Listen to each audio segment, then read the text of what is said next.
Good morning student. आज हम unit first का पार्ट 4 स्टार्ट कर रहे हैं। कौन सा टॉपिक है इसमें? अब हमारे पास डिफेक्ट्स इन सॉलिड्स। जो हमारे पास सॉलिड है उसमें क्या क्या डिफेक्ट्स होते हैं हम वो इस चैप्टर में पढ़ेंगे। ठीक है, तो इसके बाद हम क्या देख रहे हैं, डिफेक्ट्स कैसे कैसे हो रहे हैं। ठीक है, किसमें? सॉलिड स्टेट में। अब हम बात कर रहे हैं डिफेक्ट्स की। कोई भी चीज़ होती है वो परफेक्ट नहीं होती है। ठीक है, एक्चुअली जो नेचर ऑकरिंग सब्सटेंसेस होंगी वो परफेक्ट नहीं होंगी, तो उसके लिए कैसे कैसे डिफेक्ट होंगे वो देख लेते हैं। ठीक है, तो बात कर रहे हैं सॉलिड स्टेट की। तो सॉलिड स्टेट में बेसिकली 3 डिफेक्ट्स होते हैं। कौन कौन से? सॉलिड स्टेट में कौन कौन से डिफेक्ट्स होते हैं? 3 डिफेक्ट्स होते हैं। इम्प्यूरिटी डिफेक्ट्स, स्टोइकोमेट्री डिफेक्ट्स और नॉन स्टोइकोमेट्री डिफेक्ट्स। ठीक है, स्टोइकोमेट्री डिफेक्ट्स को अगेन 4 टाइप में डिवाइड किया गया है: Schottky defect, Frenkel defect, vacancy defect और इम्प्यूरिटीज डिफेक्ट को।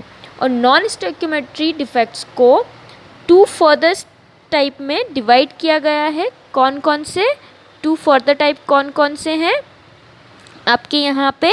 मेटल एक्सेस डिफेक्ट और मेटल डेफिशिएंसी डिफेक्ट। ओके, तो अभी तक हमने आपको बताया है कि टाइप्स ऑफ डिफेक्ट कौन कौन से होते हैं, डिफेक्ट्स कितने तरीके से डिवाइड किया गया है। तो इम्प्योरिटीज़ डिफेक्ट है, स्टोइकोमेट्री डिफेक्ट्स है, नॉन स्टोइकोमेट्री डिफेक्ट्स है। स्टोइकोमेट्री डिफेक्ट्स को 4 फर्दर पार्ट्स में डिवाइड किया गया है। नॉन स्टोइकोमेट्री डिफेक्ट्स को 2 फर्दर स्टेप में डिवाइड किया गया है। ठीक है, तो आगे के पॉइंट्स में हम ये सारे डिफेक्ट्स को डिटेल में पढ़ेंगे। ठीक, तो सबसे पहले हम देखते हैं इम्परफेक्शन इन सॉलिड। तो सॉलिड में कौन कौन से इम्परफेक्शन होते हैं? 2 इम्परफेक्शंस होते हैं, जैसे कि आपके पॉइंट डिफेक्ट होता है और लाइन डिफेक्ट्स होते हैं। तो मैं आपको पॉइंट डिफेक्ट्स बताती हूँ क्या क्या होते हैं पॉइंट डिफेक्ट। तो पॉइंट डिफेक्ट में कोई भी सॉलिड है आपके पास में, उसमें पॉइंट का डिफेक्ट आ रहा है। किसका? पॉइंट का डिफेक्ट आ रहा है। जैसे आप डायग्राम में देख सकते हो कि पॉइंट डिफेक्ट में कोई भी सॉलिड आपके पास, कोई भी पर्टिकुलर सॉलिड है, सॉलिड क्रिस्टल है, उसमें आपको डिफेक्ट देखना है तो पॉइंट डिफेक्ट क्या होगा? उसमें पॉइंट का डिफेक्ट आएगा। ठीक है, तो इसे हम पॉइंट डिफेक्ट कहते हैं। और लाइन डिफेक्ट किसे कहा जाता है? लाइन डिफेक्ट में अगर सॉलिड में पूरी की पूरी, मतलब सॉलिड अगर हम ले रहे हैं तो उसमें पूरी की पूरी लाइन डिफेक्ट होगी। क्या होगी? पूरी की पूरी लाइन डिफेक्ट होगी। ठीक है, क्लियर है पॉइंट डिफेक्ट और लाइन डिफेक्ट? तो यहाँ पे आप देख सकते हैं, डायग्राम के थ्रू भी आप समझ सकते हो कि यहाँ पे लाइन डिफेक्ट का डायग्राम नहीं है लेकिन पॉइंट डिफेक्ट का दे रखा है। और लाइन डिफेक्ट का आप एक पूरी सिंगल लाइन अगर डिफेक्टिव होती है तो वो आपका क्या हो गया है? Line defect. तो पॉइंट डिफेक्ट के टाइप्स हम देखते हैं। तो सबसे पहले हम बात करते हैं किसकी? स्टोइकोमेट्री डिफेक्ट की। तो स्टोइकोमेट्री डिफेक्ट का मतलब है कोई भी डिफेक्ट है लेकिन उसकी जो मात्रा, मतलब हमारे पास जो सॉलिड है उसकी जो मात्रा होगी, या हम बोल सकते हैं प्रपोर्शन है, या उसका जो कॉन्सेंट्रेशन है, उसके अंदर कोई भी डिफरेंस नहीं आ रहा है। तो इसके अंदर क्या हो रहा है? कोई भी जो स्टोइकोमेट्री है, मतलब उसकी जो स्टोइकोमेट्री का मतलब क्या होता है? स्टोइकोमेट्री मतलब उसकी मात्रा या उसका प्रोपोर्शन या कॉन्सेंट्रेशन। ठीक है, तो उसमें कोई डिफरेंस नहीं आ रहा है। क्लियर? तो यहाँ पे हम क्या बोल रहे हैं कि स्टोइकोमेट्री डिफेक्ट का क्या मतलब है? कोई भी डिफेक्ट है लेकिन उसकी जो मात्रा है, मतलब प्रोपोर्शन हुआ, कॉन्सेंट्रेशन है, ठीक है, उसमें कोई भी डिफरेंस नहीं आ रहा है। तो स्टोइकोमेट्री डिफेक्ट में हमने क्या बोला है कि 4 फर्दर और हमने देखा है। वैकेंसी डिफेक्ट हो गया, इंटरस्टिशियल डिफेक्ट हो गया, आपकी शॉर्ट की हो गई, फ्रैंकल हो गई। तो शॉर्ट की डिफेक्ट और फ्रैंकल डिफेक्ट आपके एग्ज़ाम में भी आता है, तो आपको अच्छे से यहाँ पे पढ़ना है। तो यहाँ पे हम देखते हैं वैकेंसी डिफेक्ट। तो वैकेंसी का मतलब क्या होता है? वैकेंसी का मतलब जगह का खाली होना। तो वैकेंसी डिफेक्ट क्या होता है कि अगर हम एग्ज़ाम्पल से समझते हैं, NaCl लेते हैं, लेकिन ये चीज़ याद रखना, जो वैकेंसी और इंटरस्टिशियल ये दोनों जो डिफेक्ट होते हैं ये नॉन आयनिक कंपाउंड के लिए होते हैं। किसके लिए? नॉन आयनिक कंपाउंड के लिए होते हैं। तो अगर हमारे पास कैटायन और एनायन है, या आप इसको ऐसे समझो, कैटायन क्या करेगा, वो अपनी जगह को थोड़ा सा बदल लेंगे। क्या करेंगे? अपनी जगह को थोड़ा सा बदल लेंगे, लेकिन रहेगा कहाँ? उसी सॉलिड में रहेगा। कहाँ? उसी सॉलिड के अंदर रहेगा। अगर ये कहीं पर जाता नहीं है तो उसकी स्टोइकोमेट्री एज इट इज़ है, उसके कॉन्सेंट्रेशन में तो कोई चेंजेस नहीं आया ना, क्योंकि वो उसने सिर्फ अपनी प्लेस चेंज की है। क्या की है? अपनी प्लेस को चेंज की है। ठीक है, तो यहाँ पे उसके कॉन्सेंट्रेशन का और यहाँ पे उसका कोई भी डिसबैलेंस नहीं हो रहा है। तो यहाँ पे स्टोइकोमेट्री क्या हो रही है? एज इट इज़ सेम है। तो एग्जांपल हम AgBr लेते हैं। AgBr आप इसलिए याद रखो क्योंकि ये AgBr आपका इंटरस्टिशियल डिफेक्ट का भी एज इट इज़ यही सेम एग्जांपल है।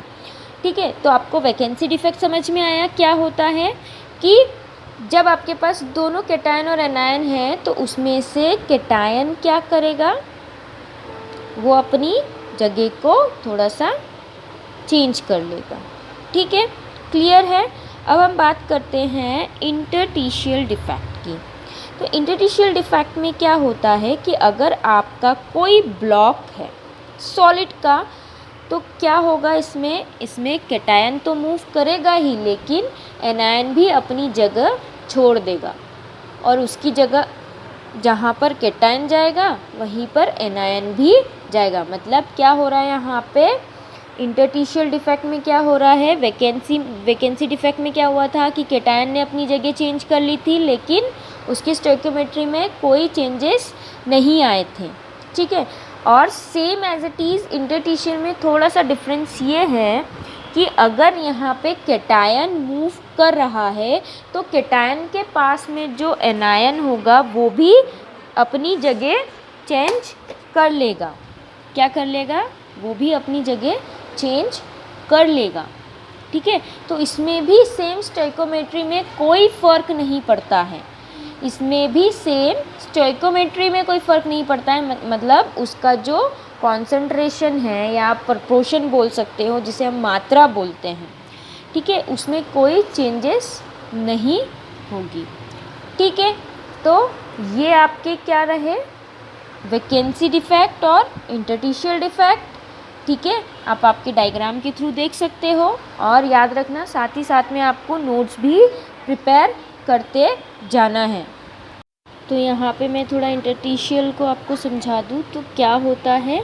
आपने अभी तक देखा होगा कि हमने सॉलिड को अरेंज किया था, एक पर्टिकुलर लाइन में हम उसको अरेंज करते हैं। तो इंटरस्टिशियल का मतलब होता है जो उसके दोनों के बीच की जो स्पेस होगी। जैसे आप डायग्राम में देख सकते हैं कि वो कैटायन क्या कर रहा है? इंटरस्टिशियल साइड में जाके बैठ रहा है। ठीक है, कैटायन इंटरस्टिशियल साइड में जाके बैठ रहा है, तो आपका एनायन भी इंटरस्टिशियल में जाके बैठेगा। ठीक है, तो वो कहाँ पे है? इंटरस्टिशियल डिफेक्ट क्या बोला जा रहा है? जब वो अपनी जगह को मूव करते हैं। ठीक है, तो यहाँ पे इंटरस्टिशियल साइड समझ में आया? मतलब बीच की जो स्पेस होगी, ठीक है, पार्टिकल्स के बीच में जो साइड होगी उसे हम इंटरस्टिशियल साइड कह रहे हैं। आप डायग्राम में देख सकते हो। तो ये हमारा क्या हो गया? Interstitial defects. ठीक है, क्लियर? नेक्स्ट हम जाएंगे कहाँ पे? नेक्स्ट पॉइंट फ्रैंकल डिफेक्ट में। तो फ्रैंकल डिफेक्ट्स क्या होती हैं? तो फ्रैंकल डिफेक्ट जो होती हैं वो क्या होती है? आयनिक सॉलिड्स को शो करती है। ठीक है, इसमें जो स्मॉलर आयन होता है वो यूजुअली क्या होगा? कैटायन, और ये क्या करेगा? डिसलोकेट करेगा उसकी नॉर्मल साइड से। ठीक है, जो कि हम क्या बोल रहे हैं? टू आन इंटरस्टिशियल साइड। कहाँ पे जाएगा अपनी नॉर्मल साइड से? इंटरस्टिशियल साइड, जो कि मैंने अभी आपको बताया था कि इंटरस्टिशियल साइड क्या होता है। ठीक है, आप डायग्राम के थ्रू भी देख सकते हो, आपके बुक में भी दे रखा है ना। तो यहाँ पे क्या बोला जा रहा है कि जो फ्रैंकल डिफेक्ट है उसका जो कैटायन होगा, क्या कैटायन जो होगा वो डिसलोकेट होकर उसकी जो नॉर्मल साइट है वहाँ से डिसलोकेट होकर वो कहाँ जा रहा है? इंटरस्टिशियल साइड में। जैसे अभी हमने कहाँ पे पढ़ा? आपके वैकेंट डिफेक्ट और इंटरस्टिशियल डिफेक्ट पढ़ा। वैकेंट डिफेक्ट क्या है? जो उसकी नॉर्मल प्लेस होती है, जो अरेंजमेंट हम लोग करते हैं, तो वहाँ से वो रिमूव करता है कैटायन। क्या करता है? वैकेंट डिफेक्ट में कैटायन रिमूव होता है, अपनी प्लेस को डिसलोकेट करता है। ठीक है। तो जो जगह वो छोड़ता है वैकेंट, मतलब वो क्या है, हमारा एक लैटिस है, लैटिस से क्या हो रहा है, डिसलोकेट हो रहा है, कहाँ पे जा रहा है, इंटरस्टिशियल साइड जा रहा है। और इंटरस्टिशियल डिफेक्ट क्या होता है, जब आपका कैटायन और एनायन दोनों ही क्या करते हैं, नॉर्मल साइड से इंटरस्टिशियल साइड की तरफ डिसलोकेट होते हैं। ठीक उसी तरीके से फ्रैंकल डिफेक्ट क्या है, ये आपका वैकेंट डिफेक्ट का एक एग्जाम्पल है, जो अपनी कैटायन जो है इसमें नॉर्मल साइड से इंटरस्टिशियल साइड की तरफ डिसलोकेट कर रहा है। ठीक है, और वहाँ पे क्या क्रिएट कर रहा है, वैकेंसी डिफेक्ट क्रिएट कर रहा है। ठीक है, एट इट्स ओरिजिनल साइड। ठीक, और इसे इंटरस्टिशियल डिफेक्ट में न्यू लोकेशन कर रहा है। और क्या कर रहा है, interstitial defect at its new location. ठीक है, कहाँ पे जाके, इंटरस्टिशियल साइड में जाके। तो फ्रैंकल डिफेक्ट जो है उसे डिसलोकेशन डिफेक्ट भी कहा जाता है। ठीक है, अब मैं आपको एक सिंपल वे में बताती हूँ कि क्या है आपका फ्रैंकल डिफेक्ट। तो फ्रैंकल डिफेक्ट जो है, ठीक है, यहाँ पे हमने एग्जांपल ले लिया, AgBr ले लिया, तो इसके अंदर क्या होगा, AgBr मतलब सिल्वर और ब्रोमीन दोनों ही हैं। ठीक है, कैटायन एनायन दोनों हैं। अब अगर हमारा Ag क्या है, कैटायन, Ag अगर क्या कर रहा है, अपनी जगह को छोड़ रहा है, ठीक है, उस सॉलिड के अंदर कहीं भी वो इंटरस्टिशियल साइड में जाके बैठ जाएगा, न्यू लोकेट करेगा। ठीक है, अपनी नॉर्मल साइड से छोड़कर कहाँ पे चला जाएगा, इंटरस्टिशियल साइड में चला जाएगा। ठीक है, लेकिन रहेगा उसी सॉलिड के अंदर, क्या है, रहेगा उसी सॉलिड के अंदर। तो इससे स्टोइकोमेट्री में कोई चेंज नहीं हो रहा, मतलब उसकी जो मात्रा है, उसकी जो प्रोपोर्शन है, उसमें कोई चेंजेस नहीं करेगा। ठीक है, तो ये आपका स्टोइकोमेट्रिक डिफेक्ट में ही आ रहा है, क्योंकि उसमें कोई चेंजेस हो ही नहीं रहे हैं। शॉर्टकी डिफेक्ट में क्या होता है, नेक्स्ट आपका क्या रहेगा, शॉर्टकी डिफेक्ट। तो शॉर्टकी डिफेक्ट में देखते हैं कि शॉर्टकी डिफेक्ट क्या है, बेसिकली क्या करता है, ये vacancy defect in ionic solid. It is basically a vacancy defect, मतलब ये क्या होता है, एक वैकेंसी डिफेक्ट होता है, किसमें, आयनिक सॉलिड में। क्या होता है, आयनिक सॉलिड में। तो in order to maintain electrical neutrality, किस वजह से करता है ये, इलेक्ट्रिकल न्यूट्रलिटी को मेंटेन करने के लिए। ठीक है, तो जो नंबर मिसिंग होता है, मतलब हमारे पास क्या है, आयनिक सॉलिड बोला है तो cation anion are equal, the number of missing cations and anions are equal. इसमें क्या होगा, इक्वल होगा।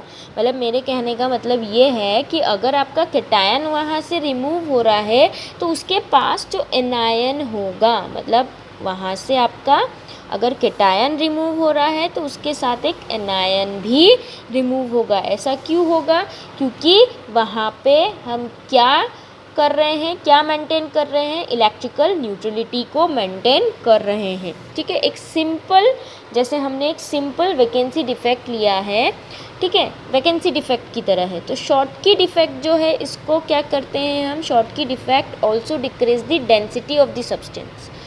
ठीक है, सब्सटेंस की डेंसिटी को कम कर रहा है। ठीक, number of such defect in ionic solid is quite significant.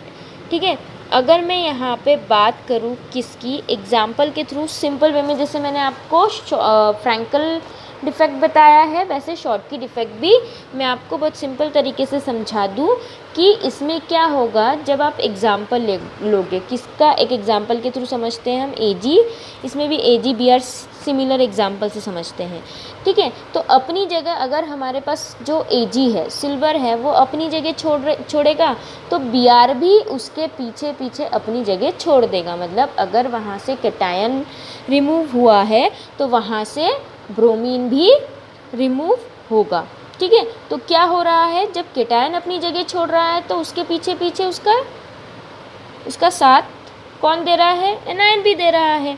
ठीक है, तो वहाँ से वो क्या हो रहा है, वेकेंट प्लेस से छोड़कर इंटरस्टिशियल साइड में जाके वो लोग लोकेट कर रहे हैं। ठीक है, तो यहाँ पे हम देखते हैं इम्प्यूरिटी डिफेक्ट्स। नेक्स्ट हमारा क्या है, इम्प्यूरिटी डिफेक्ट। मैं आपको एक सिंपल लैंग्वेज में ही बता देती हूँ कि हम अपने एग्जाम्पल तो ले लेते हैं। ठीक है, क्या ले रहे हैं, हमने सिंपल सा एग्जाम्पल लिया NaCl, जो होता है वो हमें कहाँ से सबसे ज़्यादा कहाँ से मिलता है?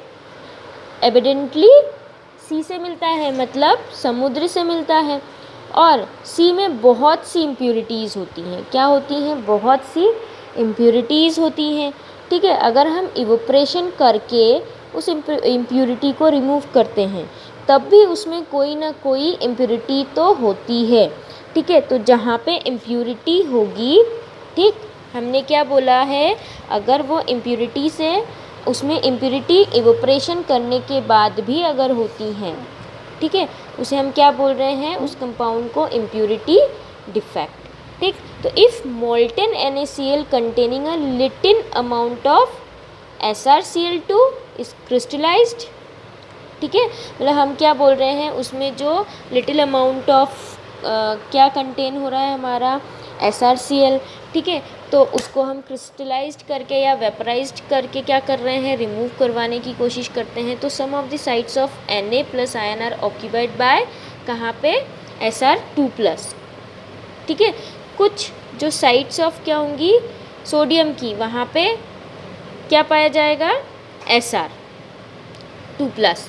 तो each Sr2+ replace 2 Na+ ions. हर एक Sr2+ को कौन रिप्लेस कर रहा है? 2 सोडियम प्लस के आयन। तो it occupies the site of 1 ion and the other site remains vacant.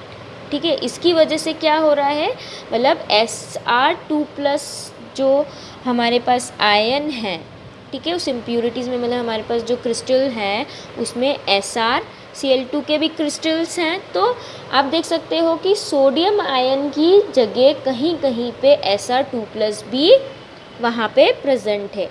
अब एक Sr2+ को रिमूव करवाने के लिए हमारे पास क्या कर रहा है? सोडियम प्लस के 2 आयन्स उसको एक सिंगल Sr2 को रिप्लेस कर रहा है, 2+ को रिप्लेस कर रहा है। ठीक है, तो यहाँ पे क्या हो रहा है? इसकी वजह से जो वेकेंट स्पेस है या वेकेंट साइट है वहाँ पे एक आयन की वैकेंसी है।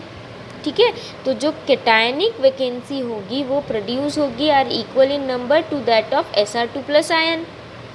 ठीक है, तो another similar example is the solid solution of CdCl2 और AgCl। ठीक, तो ये आपका हो गया क्या? Impurities defect. ठीक है, क्या हो गया? Impurity defect. नेक्स्ट हम देखते हैं non stoichiometric defect. Non stoichiometric defect को 2 फर्दर पार्ट में डिवाइड किया गया है, मेटल एक्सेस डिफेक्ट और मेटल डेफिशिएंसी डिफेक्ट। ठीक है, तो इससे ही पता चल रहा है नॉन स्टोइकियोमेट्रिक डिफेक्ट क्या होता है, उसके नाम से पता चल रहा है। नॉन स्टोइकियोमेट्री से क्या पता चल रहा है कि इसकी मात्रा या इसके कॉन्सेंट्रेशन का प्रोपोर्शन में सेम नहीं होगा। मतलब हम क्या बोल रहे हैं, इसकी मात्रा जो होगी या उसका प्रोपोर्शन क्या होगा वो सेम नहीं होगा। ठीक है, सबसे पहले हम देखते हैं क्या? मेटल एक्सेस डिफेक्ट और मेटल डेफिशिएंसी डिफेक्ट। तो मेटल एक्सेस के नाम से ही आपको पता चल रहा है कि यहाँ एक्सेस मतलब ज़्यादा और डेफिशिएंसी मतलब कम। ठीक है, तो दोनों के नाम से ही पता चल रहा है कि मेटल एक्सेस डिफेक्ट मतलब जितना मेटल होना चाहिए उससे ज़्यादा हो गया है, और मेटल डेफिशिएंसी का मतलब जितना होना चाहिए उससे कम हो गया है। तो सीधे एग्जाम्पल से समझते हैं। तो सबसे पहले हम क्या लेंगे? Metal access defect. ठीक है, तो जब हम यहाँ पे कौन सा एग्जाम्पल ले रहे हैं? ZnO। ठीक है, क्या ले रहे हैं? ZnO। इसको अगर हम हीट करते हैं तो यहाँ पे जिंक डबल+ में आ रहा है 2+ और हाफ O2। अगर हम बैलेंस करें, ठीक है, तो ZnO को हीट कर रहे हैं तो क्या मिल रहा है? Zn2+। क्या हो रहा है यहाँ पे? हाफ मॉलिक्यूल ऑफ O2 का मिल रहा है और 2 इलेक्ट्रॉन रिमूव भी हो रहा है। क्या हो रहा है? 2 इलेक्ट्रॉन रिमूव भी हो रहा है। तो इसमें क्या हो रहा है? हमारे पास Zn2+ तो है पर ऑक्सीजन 1 मिल रहा है। ठीक है, क्योंकि हाफ तो 2 से 2 कैंसिल हो गया, तो क्या मिल रहा है? हमारे पास 1 ऑक्सीजन मिल रहा है। तो अभी तक इस कंपाउंड में अगर 2 प्रोटॉन थे तो उसके सामने 2 इलेक्ट्रॉन भी थे, पर प्रोडक्ट में क्या मिला, Zn2+ हो गया और 2 इलेक्ट्रॉन बाहर निकल गए। तो मेटल जो है वो एक्सेस में हो गया। क्या हो गया, मेटल एक्सेस में हो गया, ठीक। और इलेक्ट्रॉन जो है वो कम हो गए। तो यहाँ क्या हो गया,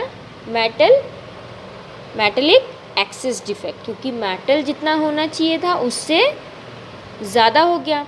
मेटल डेफिशिएंसी डिफेक्ट क्या होगा, इसमें बस आप इतना समझ लो, अगर हम कोई सॉलिड सब्सटेंस या क्यूब लेते हैं, टिपिकल एग्जांपल से समझते हैं, ठीक है। हमारे पास क्या है, FeO है।